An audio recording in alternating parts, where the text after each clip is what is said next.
The following is a UK IMC interview with Professor Irfan Ahmad, a prominent and distinguished figure in the field of sociology and political anthropology. Currently teaching at Ibn Khaldun University, his academic background also includes a significant period at Max Planck Institute for the study of religious and ethnic diversity. He is known for his critical approach to conventional sociological theories, especially in the context of Islam and modernity. His academic journey reflects deep engagement with issues of religious and ethnic diversity, nationalism, and the interplay between religion and politics. The Algebra of Warfare-Welfare, a long view of India's 2014 elections, has received worldwide acclaim. We hope that you find this interview thought-provoking and enlightening, and most importantly, we hope that it's an opportunity to bring about real change in India.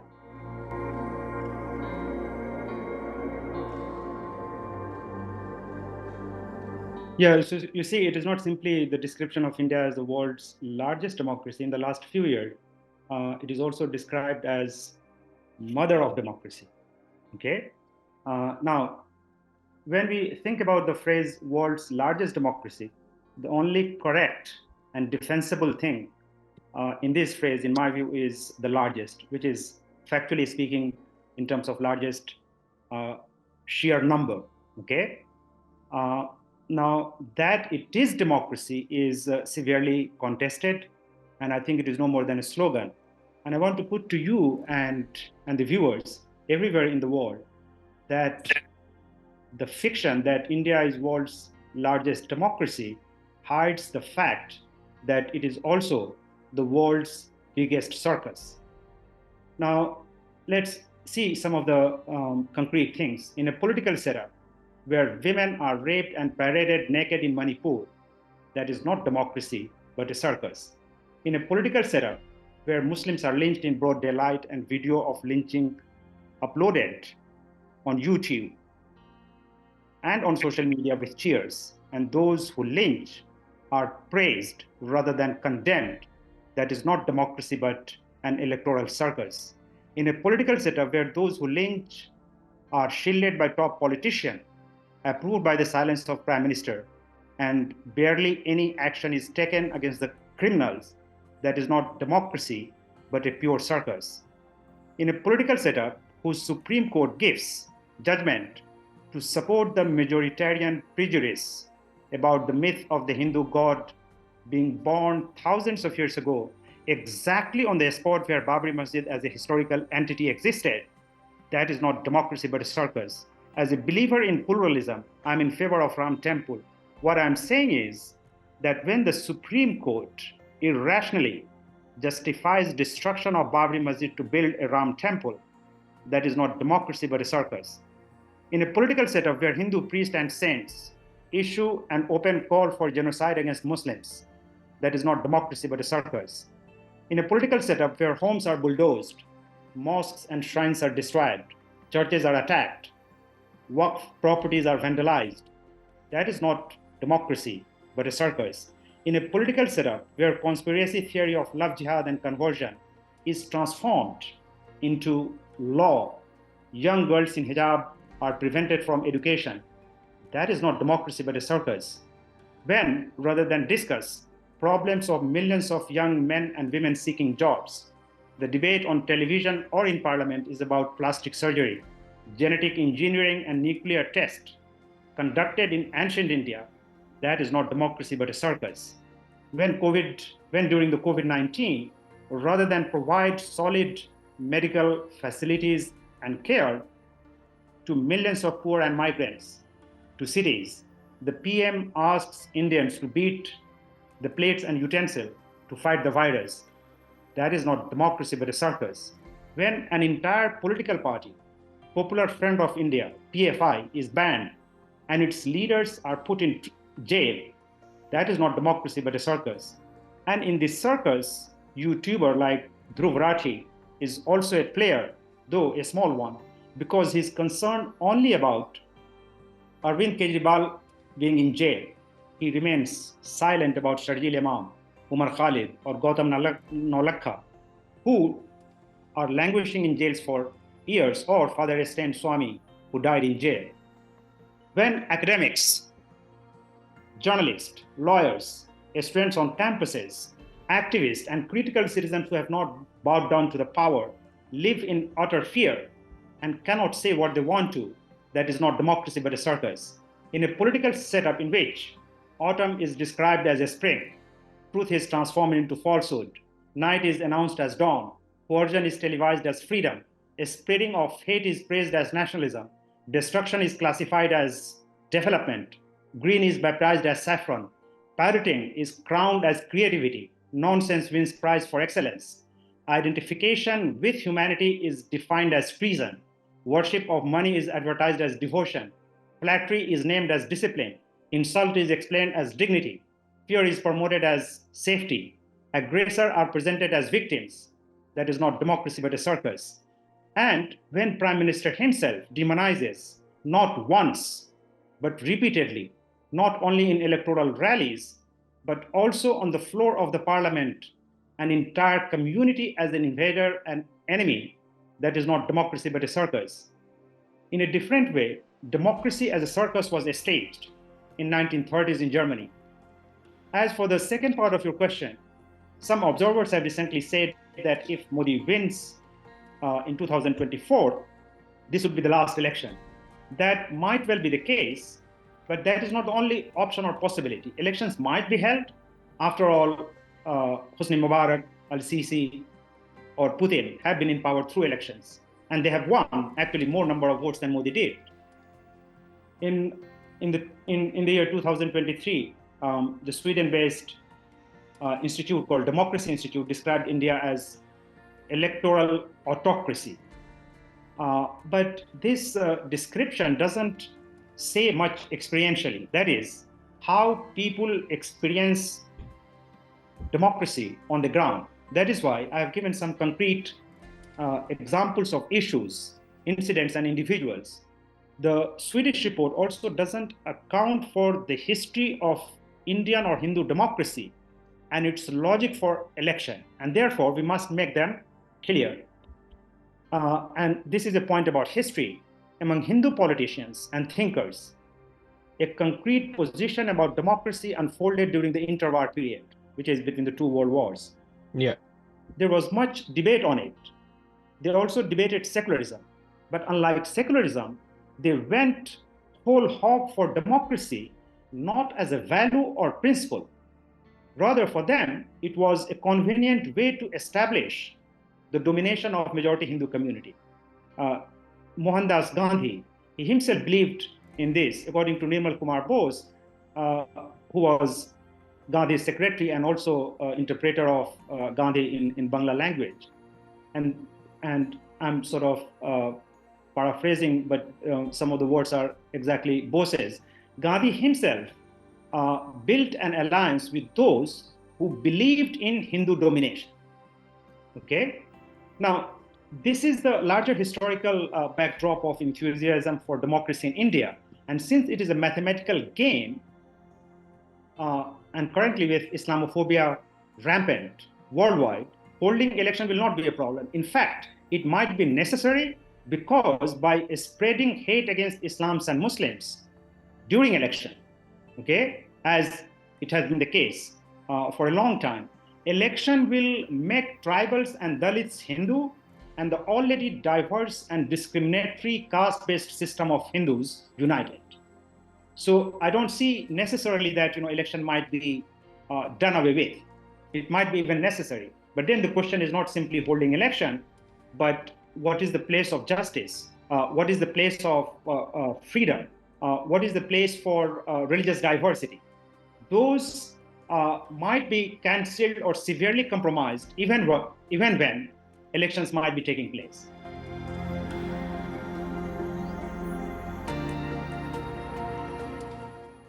You see, the usual way of looking at politics is in terms of party politics, okay? Which is to say that, whether Congress wins or BJP loses and so on, okay? This is the realm of party politics. And I think a more fruitful way to look at the election and democracy is to see politics beyond parties. That is, there is a larger politics that unites all political parties, okay? And about which, there is a consensus actually. So let me give you an example. In a recent election rally, Modi attacked Congress because its manifesto, according to him, bears the imprint of the Muslim League. The imprint of the Muslim League. Now, this designation, okay, is clearly to describe Muslims as sympathizer or as a party to the Congress, okay? And of course, once you establish this equation between Muslims and the Congress, then you can depict yourself as a friend of Hindus, okay? Now, but of course, this doesn't tell you the historical truth, either about the Muslim League or Muslim politics in general. As we know, Muslim League was an important political party in British India, and it was formed, and its politics primarily revolved along, its politics primarily was to oppose Hindu majoritarianism and to protect Muslims' right. However, most Hindus view it as communal and responsible for Pakistan's creation. In fact, in Indian politics, Muhammad Ali Jinnah, the League leader, is the most despised person. So is the word Pakistan. So if you read beneath the lines what Modi said, that the Congress manifesto bears the imprint of Muslim League, in linking in this way the Congress and the League, Modi's actual target was not Congress, but Muslims. The ultimate enemy are Muslims. Congress is simply bearing the imprint, okay, of the Muslim League. Now, what is interesting that after this speech, the Congress counter-attacked Modi, accusing instead Modi's political ancestors of being in love with the Muslim League. Now, Ravish, who is considered a liberal critic of BJP and who has won some international prize for his journalism, he found it quite ethical to endorse Congress's counter-attack. That in this shadow attack and counter-attack, the figure of Muslims as the ultimate enemy is shared both by Congress and BJP simply escaped him. Congress also chose not to say that Jinnah began his political career as a member of the Congress party. He went to the Muslim League later.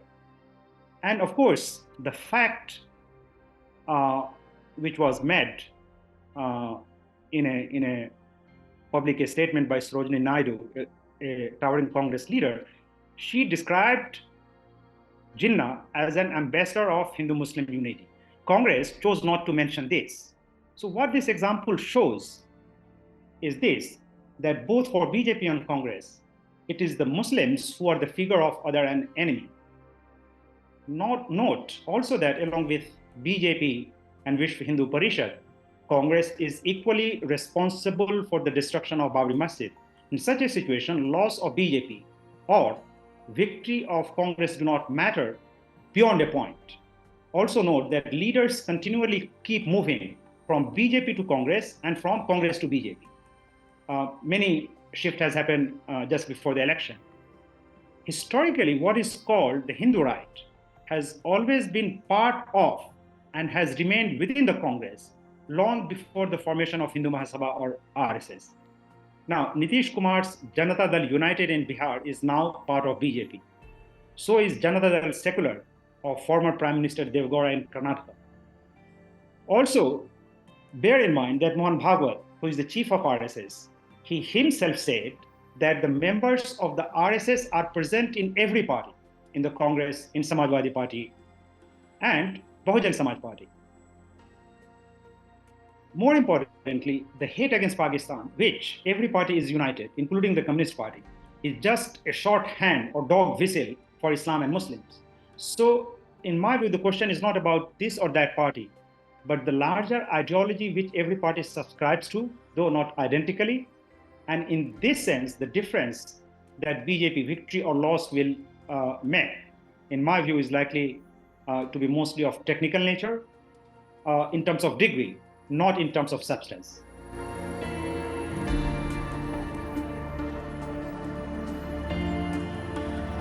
a short-term solution, which is to say that, okay, if BJP loses and Congress wins, then liberals or leftists or whatever people who are committed to justice, they will likely celebrate it. So that is not correct, because it is a deeply entrenched and historically long phenomenon. Okay, this has existed, I would say, for example, since 18th century. So when even in the current election, Modi attacks the leader of the Congress party as Rahul Gandhi, as Shahzada, okay, which is again a dog whistle politics. What he means is Mughals, okay, and Mughals as invaders or outsiders. This is something which was first established by the British, okay, and this is part of British Orientalism. So unless we account for this long historical perspective, we cannot simply understand the contemporary India in terms of immediate context. Now, this may not look practical, but from an intellectual perspective, I think Muslims will not have a dignified place in India as long as nationalism continues to be the framework to manage the country. But of course, nationalism is a reality worldwide. Hence, the issue is also international. Okay, so in many ways, Hindutva itself is not simply a national issue. It also has a global dimension. As you know, contemporary Hindutva is impossible without the support, direct or indirect, from the Western governments or Hindu diaspora in West, especially UK, US, and Canada. So for Muslims to find a place in Indian democracy, things have to also change, not nationally, but also internationally. I will just give you one example. I did my PhD in Netherlands, and as you know, Geert Wilders, this far-right Dutch nationalist and Islamophobe, a few days ago, he made a post on X, or what was called Twitter. And he said, "Good luck, my friends in India, with your national election starting today. India is a strong and proud Hindu nation and a true democracy, unlike its barbaric Islamist neighbor Pakistan." This is Geert Wilders, you know? And so this depiction of India as a true democracy and of Pakistan as barbaric and Islamist, this is not something which is operating simply in the Indian domestic sphere. It is also there in international realm. Okay, you might remember Anders Breivik, the Norwegian Christian terrorist who killed more than 50 people. If you read his manifesto, he has a lot of praise for RSS and Hindu nationalist politics, right? So the change has to come not simply at the national level.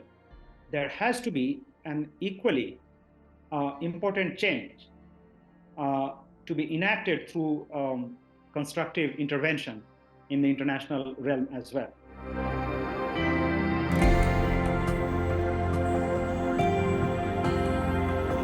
Yeah, so this can be done in many ways, right? And people with different capacities in their different roles, okay? They can contribute based on their own expertise, you know? So everybody can have a significant role to play. But I think the fundamental realm of intervention should be to puncture this widespread myth that India is the world's largest democracy. And therefore, whatever happens there can be justified as not something which is unjust, but simply a reflection of what Hindu nationalists describe as democracy. Okay? So I think we need to sort of tell, not simply in Britain, but elsewhere, that what is basically described as the world's largest democracy is, in practice, on the ground, a sort of a circus where the true principles and values of democracy are not the point of discussion, because democracy ultimately is about fairness, about justice, equal representation. The fact that in the current parliament, there are so few Muslims from the BJP, which has the largest number of representatives in the parliament. There is no Muslim candidate, okay? So how can you talk about democracy, the world's largest democracy, in which there is no Muslim representation? You probably, the viewers need to be reminded that in the history of democracy in the US, there's something called the famous Boston Tea Party. And the slogan of that was, no taxation without representation. Now you have this huge minority of Muslims. There is no representation, or there is very insignificant representation in parliament, and you continuously keep saying that this is the world's largest democracy. No, this is not world's largest democracy, in which a significant section of population based on conscious hate mongering, organized violence, is disempowered, and you give no representation to Muslims in the parliament. But there is also equally important another aspect of this, not simply their lack of representation in the parliament. If you look at jobs, civil services, okay, in economy, in higher education, you know, this 14% of Muslims, their representation in higher education is less than 4%. Their representation in jobs, especially at the top level.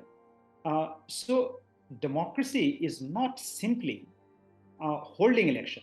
If it cannot ensure dignity to the people, if you do not ensure that not simply Muslim, but also citizens from other background, they can lead a dignified and secure life, okay, then it is not democracy.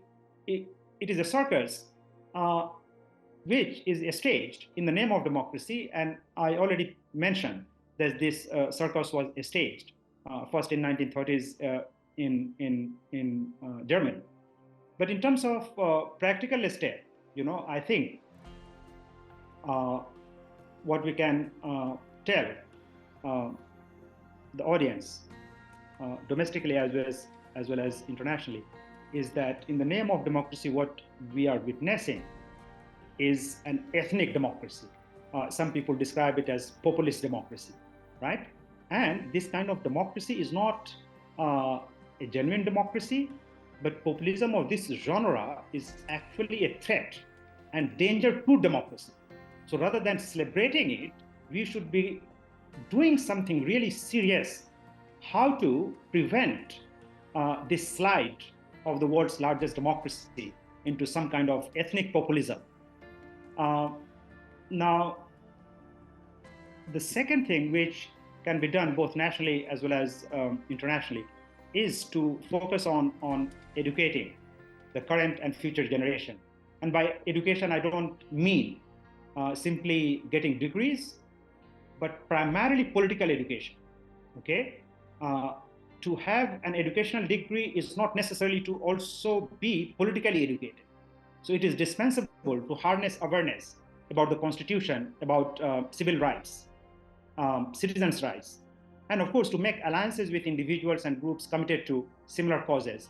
And for this to be effective, it is important that there is an adequate share and participation in legislative bodies, in economy, and in such a task of political education, Muslims should get help from non-Muslims who are wedded to justice, equality, freedom, and fairness. And once equipped, they also should help other marginalized groups beyond the divide of caste, creed, religion, to be equally politically educated. And the final point is, in the contemporary world, media plays a very important role. Media has the power, you know, to influence thinking. So both nationally and internationally, and as you know, when the Swedish Institute describes India as electoral autocracy, there are many things happening there. And I was just this February in India. and I have friends who have worked in media, you hardly have any mainstream media which is even mildly critical of the current dispensation and the regime. Rather than asking questions, they are singing praise for the current regime. So without a really critical media, which brings the real issues in the public domain, we cannot actually set the agenda, and we cannot bring the truth to the public realm. So both domestically as well as internationally, there must be really serious efforts to form independent critical media which can represent the truth about democracy and bring the ongoing struggles at the local level as well as at international level to the view of the public, both nationally as well as internationally. Yeah, I wish you all the best, and hopefully, we need more such efforts. So yeah, my best wishes, and inshallah, you will succeed.